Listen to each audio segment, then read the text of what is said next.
Hello everyone, welcome to the Exia IAS academy. तो चलिए देखते हैं कौन से इम्पोर्टेंट न्यूज़ आर्टिकल हैं जो रेलेवेंट रहेंगे एग्ज़ाम पर्सपेक्टिव से। तो इसमें मैं आपको हर आर्टिकल का समरी बताऊंगा, चीज़ों को सिर्फ इन शॉर्ट समझाने की कोशिश करूंगा।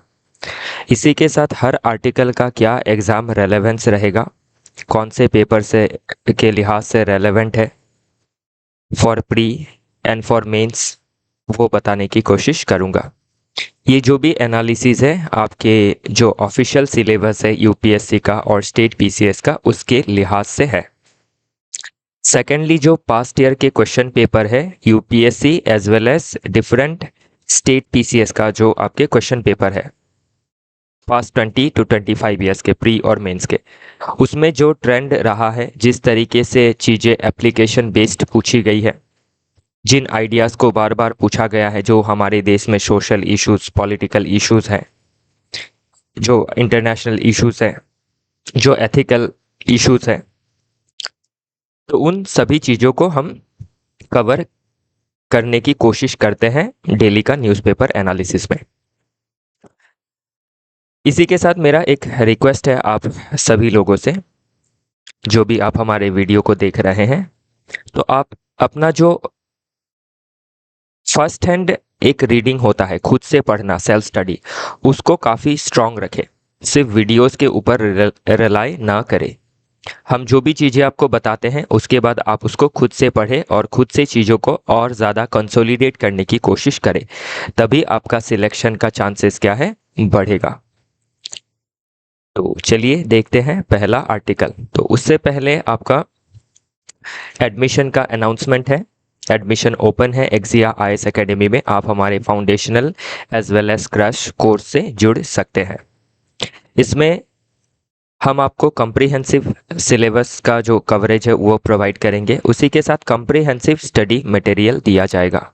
जो भी स्टडी मटेरियल रहेगा उसको सिलेबस के हिसाब से बनाया गया है और पास्ट ईयर के क्वेश्चन पेपर को ध्यान में रखते हुए बनाया गया है। जो भी क्लासेस रहेंगी एक्सपर्ट फैकल्टी के द्वारा प्रोवाइड की जाएंगी। इसी के साथ इन हाउस लाइब्रेरी भी है, जिसमें एनरोल होके आप अपने प्रिपरेशन को और बेटर कर सकते हैं। और एग्ज़ाम से पहले जब नोटिफिकेशन आता है उस समय से हम आपको रेगुलर टेस्ट प्रोवाइड करेंगे, प्री के लिए हो या फिर मेंस के लिए हो। और 1-on-1 मेंटोरिंग के तहत आपके जितने भी डाउट है उसको सॉल्व किया जाएगा। आपके लिए रिमेडियल क्लासेस प्रोवाइड की जाएंगी। कोई सब्जेक्ट आप नहीं समझा अच्छी तरीके से, आपको फिर से क्लासेस चाहिए, तो आपको फिर से क्लासेस भी मिल जाएंगी। ओके, चीज़ों को डिटेल में जानने के लिए, एडमिशन प्रोसीजर को समझने के लिए आप 6002417488 नंबर पे कांटेक्ट कर सकते हैं। ध्यान रखिएगा, हमारा सिर्फ एक ही कांटेक्ट नंबर है। देखते हैं आज का पहला आर्टिकल। तो आज का पहला आर्टिकल बात करता है रिगार्डिंग मैन ग्रुप्स। तो मैन ग्रुप्स क्या होती है? जो आपकी स्वम्पी फॉरेस्ट होती है, जो आपके रिवर और जो ओशन है उसके जो एक कॉन्फ्लुएंस होता है, उसके बीच का जो हिस्सा होता है, जो मडी होता है, उस मडी रीजन में, उस स्वम्पी रीजन में मैनग्रोव्स जो है वो पाए जाते हैं।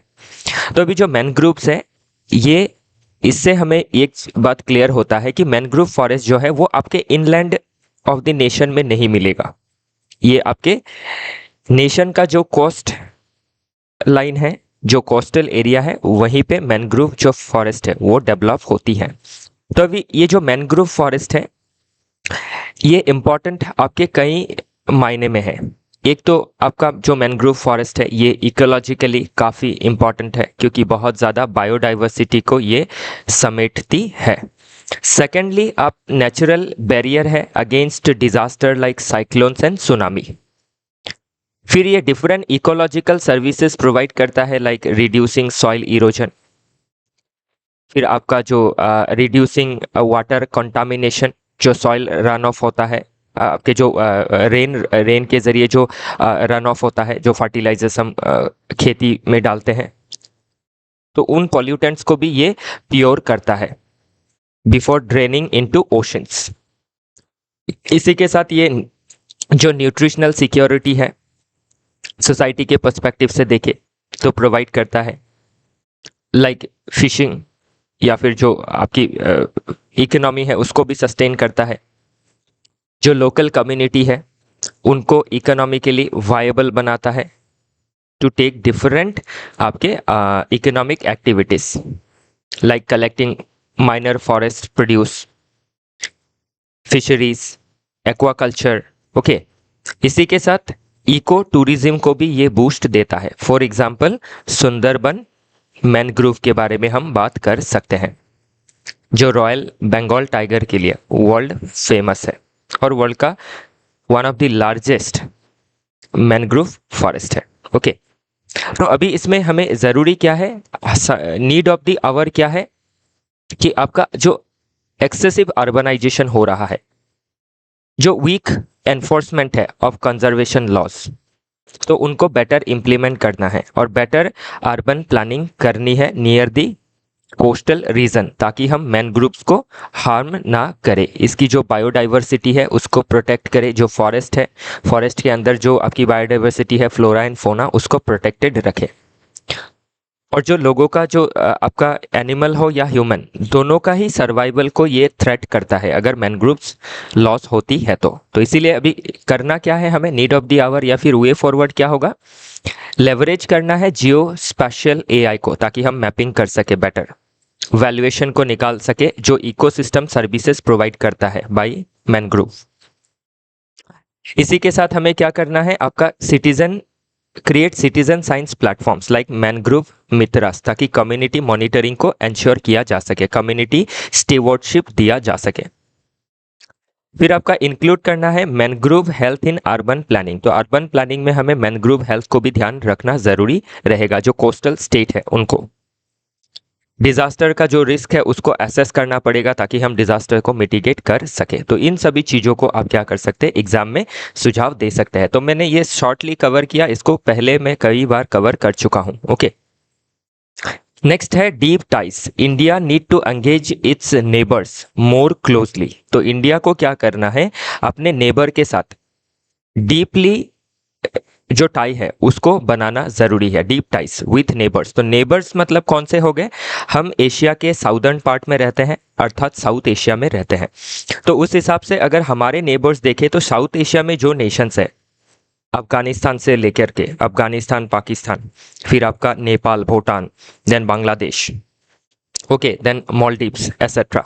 तो इन नेशंस के साथ हमें जो रिलेशन है उसको बेटर बनाना जरूरी है। अभी ध्यान रखिएगा, आप एक जगह पे आपका घर है, आपके अगर नेबर के साथ रिलेशन ठीक नहीं है तो आपको क्या होगी, डिफरेंट दिक्कतें झेलनी पड़ेंगी। कोई प्रॉब्लम हो गया तो उसमें सबसे पहले रेस्क्यू करने के लिए पास हमारा नेबर रहता है। ओके, तो उनके साथ क्या है, एक अच्छा रिलेशन रखना, ट्रस्ट बिल्डिंग करना, एक विन विन टाई रखना काफ़ी ज़रूरी है। तो अगर वही चीज़ हम देश के साथ देखें तो अभी इंडिया के लिहाज से अगर देखें तो हमारा जो ट्रेड डाइवर्सिफिकेशन है, तो अभी हम वेस्टर्न नेशंस पे ज़्यादा ध्यान देते हैं, स्पेशली यूरोप, अमेरिका। तो हम अभी अमेरिका जो शॉक क्रिएट कर रहा है इंडिया के लिए बाय इंक्रीजिंग 25% टैरिफ, जो हम अभी पढ़ने वाले हैं। इसी के साथ आपके यूरोपियन यूनियन नेशंस जो कार्बन बॉर्डर एडजस्टमेंट मैकेनिज्म लगा रहे हैं, जिसके तहत हमारा एक्सपोर्ट के ऊपर नेगेटिव इम्पैक्ट पड़ेगा। तो इन सभी शॉक को हम कैसे ऑब्जर्व कर सकते हैं, इकोनॉमिक शॉक को, by increasing deep ties with our neighbouring nation, that means South Asian nations के साथ इकोनॉमिक टाइज को बेटर करना। तो हाल ही में हमने देखा कि जो इंडिया मालदीव्स रिलेशन है उसको काफ़ी आपका अभी इम्प्रूवमेंट हुआ है। हाल ही में हमारे ऑनरेबल पीएम साहब ने मालदीव्स विजिट किया और उसमें डिफरेंट एग्रीमेंट्स जो है उसमें हम म्यूचुअली दोनों देशों ने एग्री किया। तो इससे क्या है, दोनों का जो टाई है वो डीपन होगा। अभी मालदीव्स जो है इंडियन ओशन का एक रीजन है, एक नेशन है, एक आर्कीपिलागो है। तो मालदीव्स के साथ हमारा रिलेशन अच्छा होना काफ़ी इंपॉर्टेंट है, not only from economic perspective but also from strategic perspective,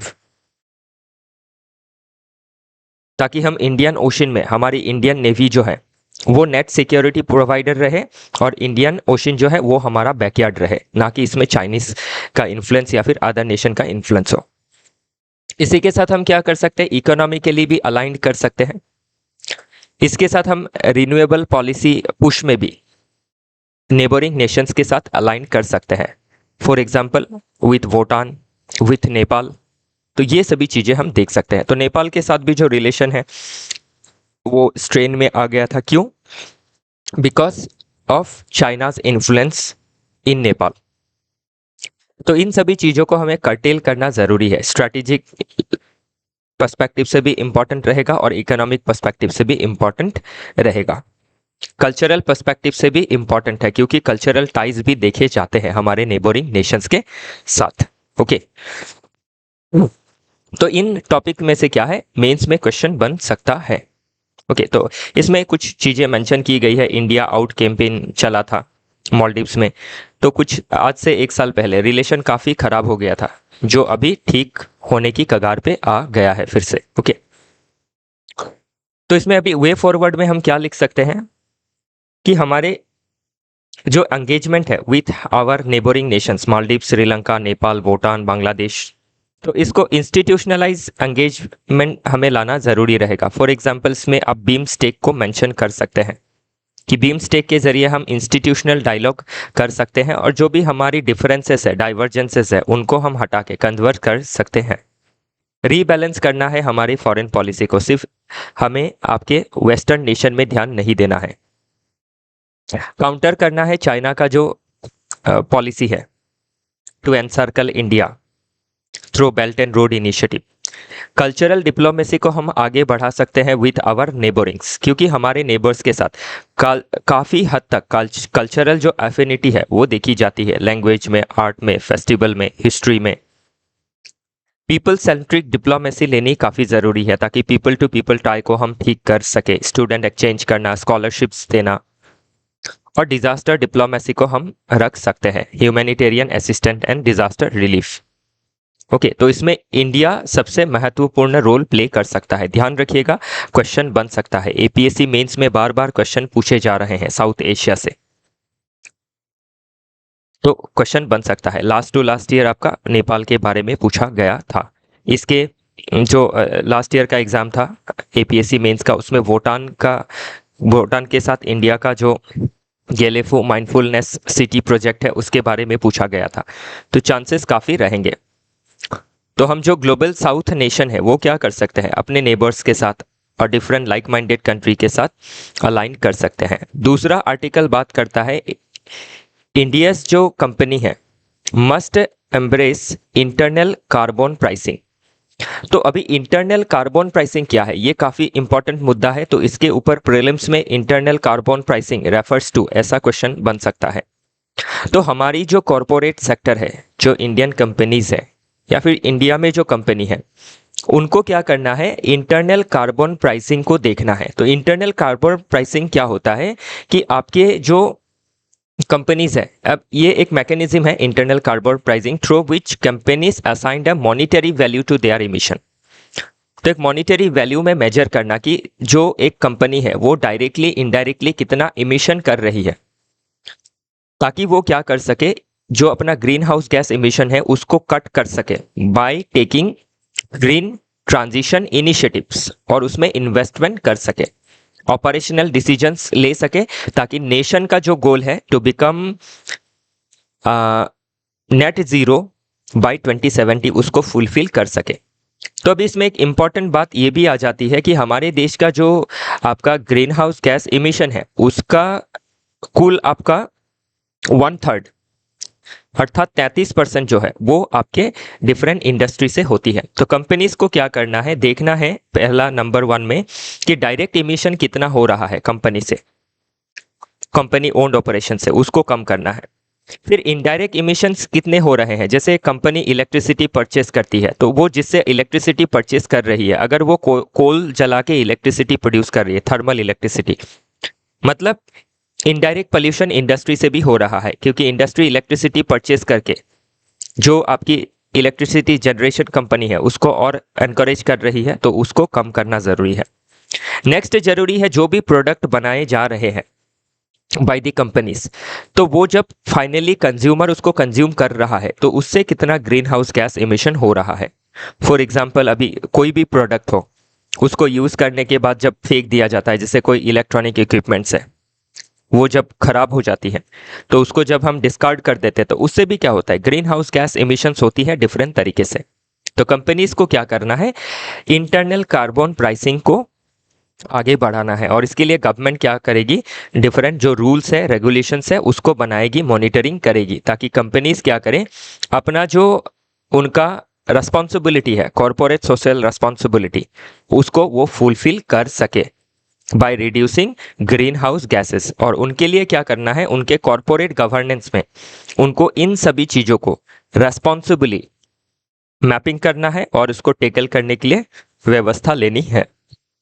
तो एक मेंस क्वेश्चन दिया गया है प्रैक्टिस, इसको आप घर पे लिखने की कोशिश कीजिएगा। बाकी क्या करना है, पॉलिसी पुश करना है, अभी जो बताया, सेक्टोरल गाइडलाइंस निकालने हैं by ministry of environment forest and climate change.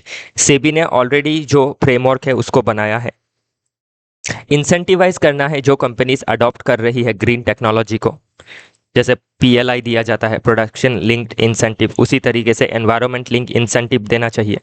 Capacity build करना चाहिए एमएसएमई का, क्योंकि छोटी कंपनीज जो रहेंगी, micro small and medium enterprise, ये क्या करेगी, कंप्लाई करने में थोड़ी इनको दिक्कतें हो सकती है, इनका कॉस्ट बढ़ सकता है, तो इनको इंसेंटिवाइज करना पड़ेगा by government. Okay, integrated reporting करना काफ़ी ज़रूरी रहेगा। नेक्स्ट है, China brings new child care subsidy, can it increase countries fertility rate. तो ये जो आर्टिकल है इससे हमें सीख मिलता है अबाउट डेमोग्राफिक ट्रांजिशन, मतलब पॉपुलेशन कमना या बढ़ना, उसको लेके किस तरीके से क्या है आपके प्रॉब्लम्स आ सकते हैं और अपॉर्चुनिटीज भी आ सकती है। तो चाइना ने क्या किया था, एक समय चाइना का अगर 60s में देखे तो उनका जो टोटल फर्टिलिटी रेट था, मतलब एक कपल को लगभग 6 चाइल्ड आपके बर्थ होते थे। तो ये बहुत ज़्यादा पॉपुलेशन बढ़ गया, चाइना का सबसे पॉपुलेशन ज़्यादा था, रिसेंटली इंडिया ने सरपास किया है। तो अभी चाइना ने ये जो पॉपुलेशन बढ़ा था 60s में, उसको कर्व करने के लिए 80 में 1 चाइल्ड पॉलिसी लिया था, इसमें लिखा हुआ है। फिर आपके 1 चाइल्ड पॉलिसी को 2 चाइल्ड पॉलिसी में लेके गए, और अभी ऐसा है कि 3 चाइल्ड पॉलिसी में वो आ रहे हैं। लेकिन दिक्कतें ये है कि सब्सिडी दिया जा रहा है, कपल्स को डिफरेंट तरीके से आपके इंसेंटिवाइज किया जा रहा है, एनकरेज किया जा रहा है, ताकि क्या करें, आपकी जो पॉपुलेशन है, जो फर्टिलिटी रेट है, उसको बढ़ाए।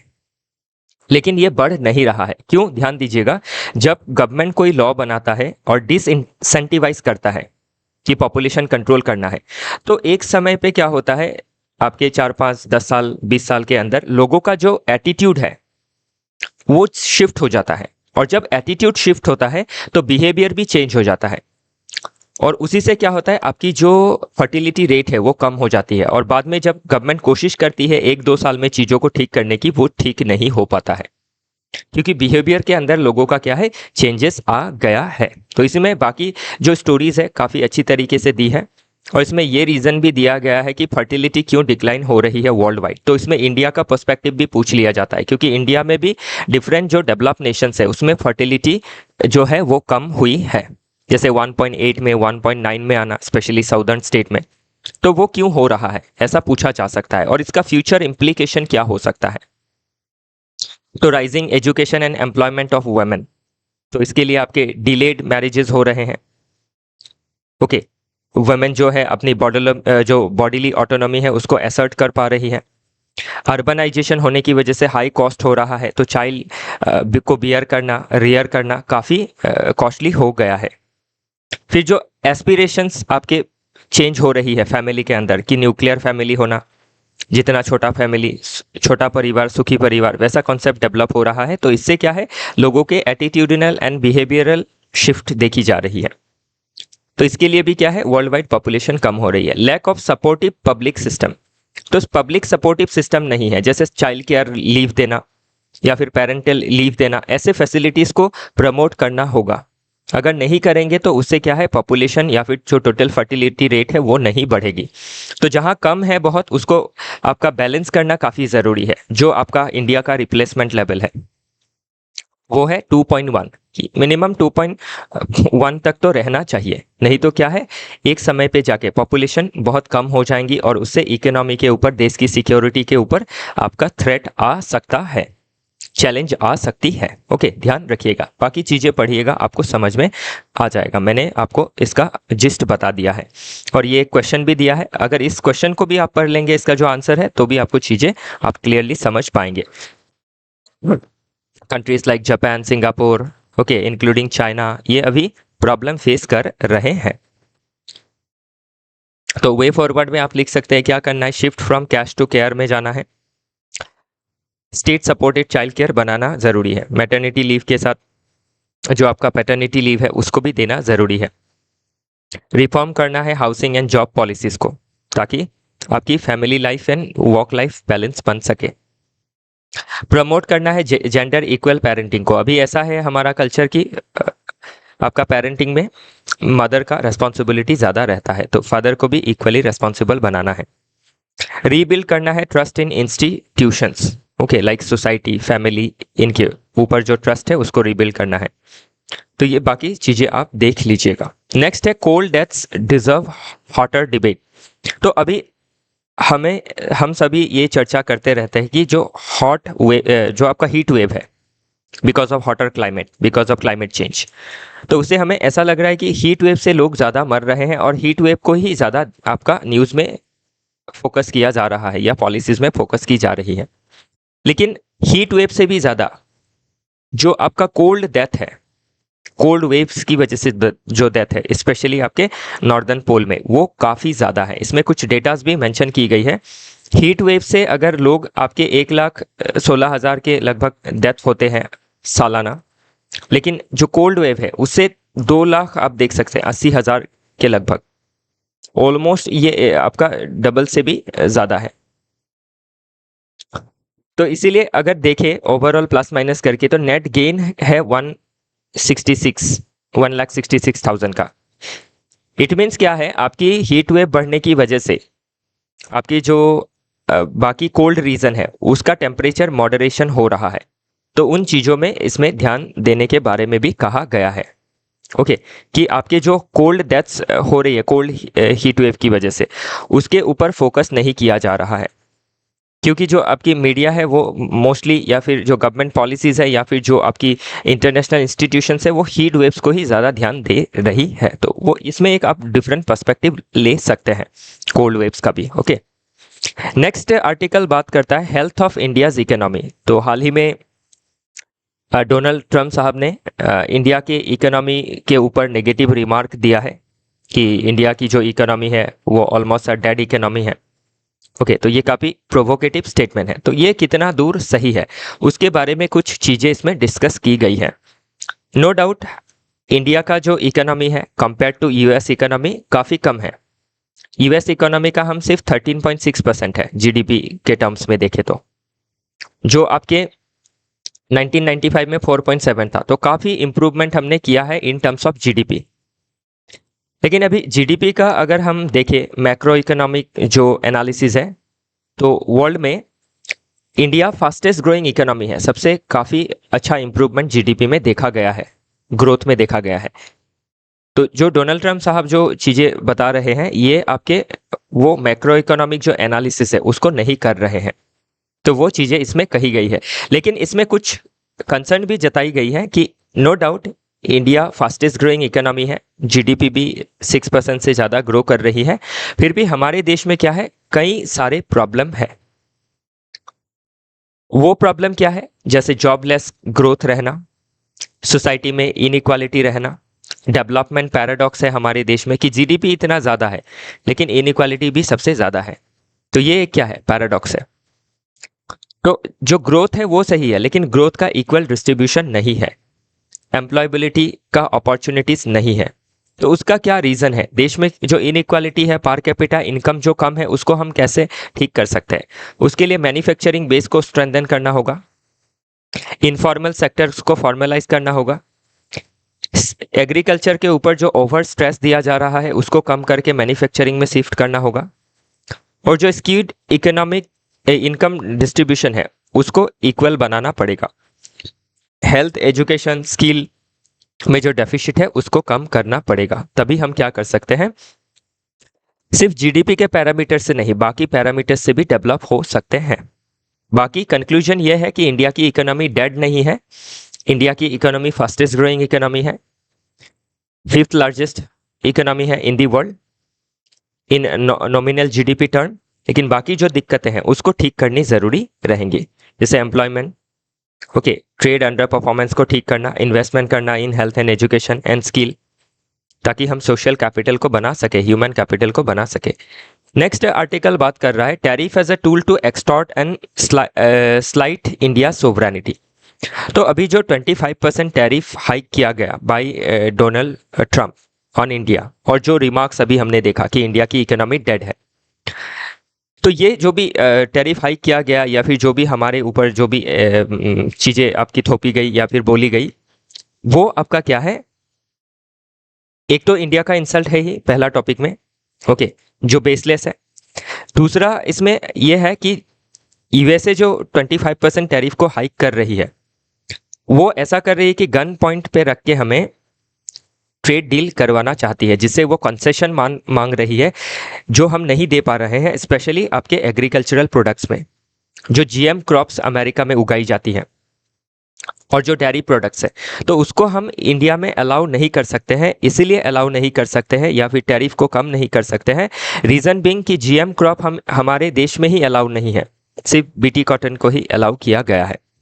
दूसरा नंबर बात यह है कि जो डेयरी सेक्टर में जो कंसेशंस मांगी जा रही हैं, अभी हमारे देश का जो डेयरी सेक्टर है उसमें बहुत सारे जो लोग हैं आपके एम्प्लॉयड है, और अमेरिका का जो डेयरी सेक्टर है वो काफ़ी कम्पिटिटिव है। उसका प्रोडक्ट अगर इंडिया में आता है तो हमारे जो डेयरी फार्मर्स है और हमारे जो एग्रीकल्चरल फार्मर है उनके ऊपर काफ़ी निगेटिव इम्पैक्ट पड़ेगा, हमारे रूरल इकोनॉमी में डिस्ट्रेस आ सकता है। तो है एक, हम अमेरिका के इंटरेस्ट को फुलफिल करने के लिए हम देश की 50% आबादी को दिक्कत में नहीं डाल सकते हैं।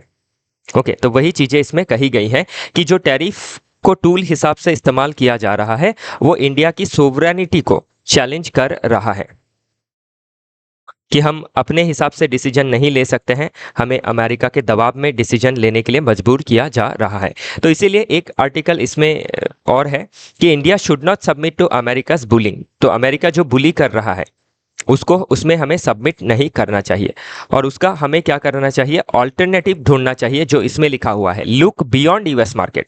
तो आप ध्यान दीजिए, पहला जो उन्होंने एक नेगेटिव कमेंट दिया इंडिया के इकोनॉमी के ऊपर कि India is a dead economy.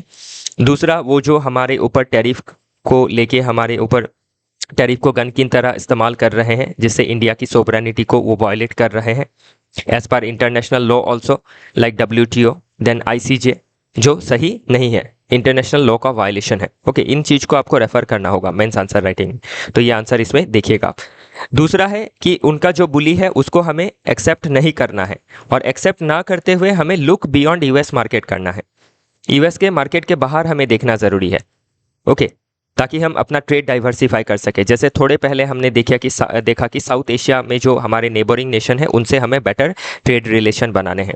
बाकी जो लाइक माइंडेड कंट्री है, जैसे हाल ही में ब्राज़ील के साथ डील हुआ, अफ्रीकन नेशंस जो है, फिर साउथ ईस्ट एशियन नेशंस जो है, यूरोपियन यूनियन के जो यूरोपियन यूनियन नहीं सॉरी यूरोप के जो इंग्लैंड है उसके साथ ट्रेड डील हुआ, फ्रेंच के साथ ट्रेड डील है। तो इस तरीके से हमें ऑल्टरनेट मार्केट ढूंढना है, ना कि यूएस के दबाव में काम करना है। और रशिया से ऑयल परचेस करने के लिए, बंद करने के लिए ये दबाव है, S-400 मिसाइल को परचेस करने के लिए ना करने के लिए दबाव है। तो इन सभी चीज़ों को हम टॉलरेट नहीं कर सकते हैं। We are a sovereign nation and we take our foreign policy independently. Okay, ताकि हम क्या कर सके, अपनी जो ऑटोनॉमी है उसको बहाल रख सके। नेक्स्ट आर्टिकल बात कर रहा है, अगेन इसमें आप इस आर्टिकल को जोड़ के देख सकते हैं, टुवर्ड्स इंडस्ट्रियल सेल्फ रिलायंस, की इंडस्ट्री के सेगमेंट में हम कैसे सेल्फ रिलायंट बन रहे हैं और उसके लिए गवर्नमेंट ने क्या इनिशिएटिव लिए हैं। तो इसी आर्टिकल से आप देख सकते हैं। पहला तो पूरा इंडस्ट्रियल लैंडस्केप का इसमें इंट्रोडक्शन दिया, फिर हमने क्या आपकी पॉलिसीज़ ली है, प्रोडक्शन लिंक इंसेंटिव हमने लिया है ताकि हम इंडस्ट्रीज को क्या कर सके, एनकरेज कर सके, स्पेशली आपके ऑटोमोबाइल ऑटो कंपोनेंट में। फिर आपका PLI स्कीम दिया गया है for advance chemistry cell battery manufacturing.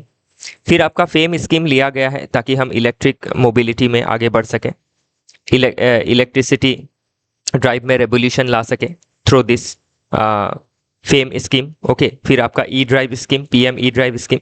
Next है आपका ई बस डिप्लॉयमेंट एंड चार्जिंग इंफ्रास्ट्रक्चर में गवर्नमेंट मदद कर रही है, ओके।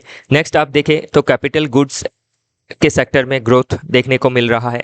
रेयर अर्थ मैग्नेट में हम रिसर्च एंड डेवलपमेंट कर रहे हैं।